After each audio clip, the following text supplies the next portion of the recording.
ሰላም ተመልካቾቼ እንዴት ናችሁ? ደህና ናችሁ ወይ? ዛሬም ኩኪ ነኝ። በድጋሚ በአዲስ ቪዲዮ እንደውም ለየት ባለ ቪዲዮ ነው ዛሬ የመጣሁላችሁ። ይሄን ቪዲዮ ሼር ላይክ እያደረጋችሁ ለሌሎቹም አድርሱላቸው ማለት ነው።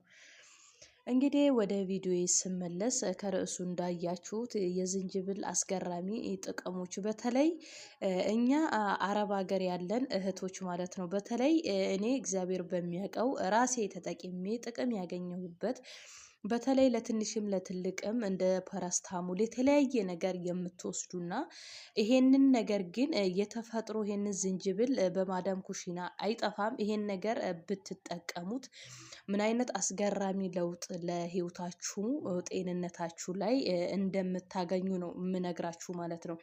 ከዚሁም በተያያዘ የተለያዩ ጥናቶችም ብዙ ተነግሮለታል ዝንጅብል ማለት ነው። እንግዲህ ዝንጅብል ቀደም አድርጌ እንደጠቀስኩላችሁ ዝንጅብል ብዙ አይነቶች ጥቅሞች በተለይ እኔ በተለያየ ምክንያት እንደዚህ ሲያመኝ ጉንፋን እንደዚህ ጉሮሮ ሲያሳክከኝ እንደው ለጉንፋኔ ብዬ ወስዳለሁ እንጂ በዛ የተነሳ ግን ብዙ አይነቶች ጥቅሞች ጤናዬ ላይ ለውጥ አይቻለሁ ማለት ነው። እና ውድ የሀገሬ ልጆች እንግዲህ ብዙዎቻችሁ ይሄንን በማዳም ኩሽና ይገኛል ሁላችሁም ተጠቅማችሁ ራሳችሁ ላይ ለውጥ ማግኘት ትችላላችሁ ማለት ነው። እንግዲህ ለያረ ዛሬ ምን ይጠቅማል የሚለውን አስቀድሜ እነግራችኋለሁ ማለት ነው።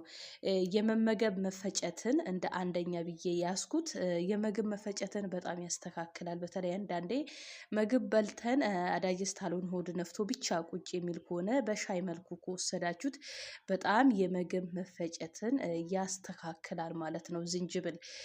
ሁለተኛ ደግሞ የማቅለሽለሽ ስሜት በተለይ አንዳንድ ምግብ ሳይስማማን ከቀረ ብቻ የሆነ ምራቅ የመብዛት እና ልብ ላይ የመጠውልወል ነገሮች ካመጡ በሻይ መልኩ ዝንጅብልን የምንጠቀም ከሆነ ይሄ ማቅለስለሽ ወዲያው ያቆምልናል ማለት ነው።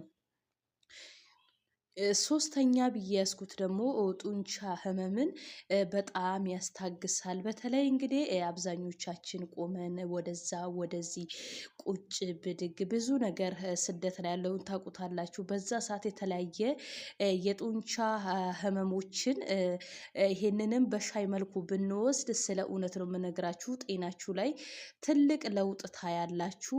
ዝንጅብልን ብትጠቀሙ ላለው ውድ የሀገሬ ልጆች እና በጣም ይሄንንም አትኩራችሁ ብትወስዱት ለ21 ቀን ለውጥን ማየት ትችላላችሁ። ዝንጅብልን በሻይ መልኩ ማለት ነው።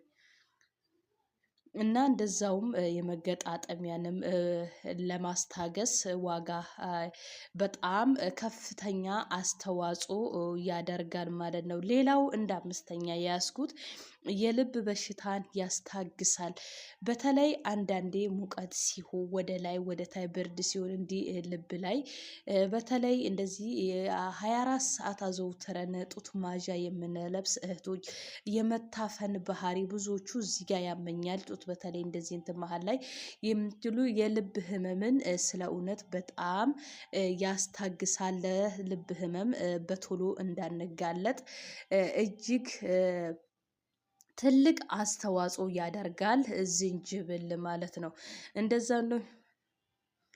የኮሌስትሮል መጠንንም በጣም ያስተካክላል። እንደ ስድስተኛ ያስኩት መጥፎ ኮሌስትሮሎችን በተለይ እንደዚህ የተካማቸ ስቦች እንደዚህ ውስጣችን ላይ ወፍራም አይደለንም ግን ወፍራም እንደመሰለ ሆዳችን ላይ የሚከማቹ አላስፈላጊ ስቦችንም በጣም ያስወግዳል ዝንጅብል። ሌላ በካንሰር ሌላ እንደ ሰባተኛ ያስኩት በካንሰር ለመያዝም በጣም ይሄንን ዝንጅብል ተጠቃሚ ከሆን በተለይ በምንበላው ምግብ ውስጥ እንደ ፓውደር አርግተን በተለያየ አርግተን ብቻ ምግባችን ውስጥ ሁሉ ያዘውትረን የምንጠቀም ከሆነ በካንሰር የመያዝ እድላችን በጣም ዝቅተኛ ነው። ዝንጅብል ብቻ ይሄ ነው ተብሎ የማይነገርለት ከፍተኛ የጥቅም አለው የጤና ማለት ነው። ስለዚህ ብዙዎቻችሁ አዘውትራችሁ ብትወስዱት እነኚህ ነገሮችን ጤናችሁ ላይ በትክክል ታያላችሁ። ይሄንን የምለው በራሴ ተጠቅሜ ውጤቱን ስለአየሁት ነው ልሰራ የተነሳሁት እንጂ እንደማንኛውም ዶክተረኝ አይደለም። እውነት ለመናገር ራስ ላይ ሞክሮ ያዩትን ደግሞ ለወዳጅ ወይ ደግሞ ለተመልካቾቼ ባካፍላችሁ ይጠቅማል በምን እና ሌላ እንደ ስምንተኛ እንደ መጨረሻ ያዝኩት ለአይምሮ ወይ ደግሞ እንደዚህ ለዲፕሬሽን እንደዚህ የመርሳት በሽታ የተለያየ ነገር እንትን ካላችሁ እነኚህን ዝንጅብልንም በምትወስዱ ጊዜ እጅግ አስገራሚ ለውጥን ታዩበታላችሁ። ዝንጅብልን አዘውትራችሁ ብትጠቀሙ ማለት ነው። ስለዚህ ይሄንን ዝንጅብል እየተጠቀማችሁ ጤናችሁን ጠብቁ። ላለው ኮኪ ቲዩብ ሰብስክራይብ ሼር እያደረጋችሁ ቤተሰብ ሁኑ። እንግዲህ እነማን መጠቀም አለባችሁ የሚለው ዛሬ አላርዝምባችሁ፣ ነገ ፓርትቱ ይቀጥላል። ስለነበረን ጊዜ ቸር ሰንብቱልኝ።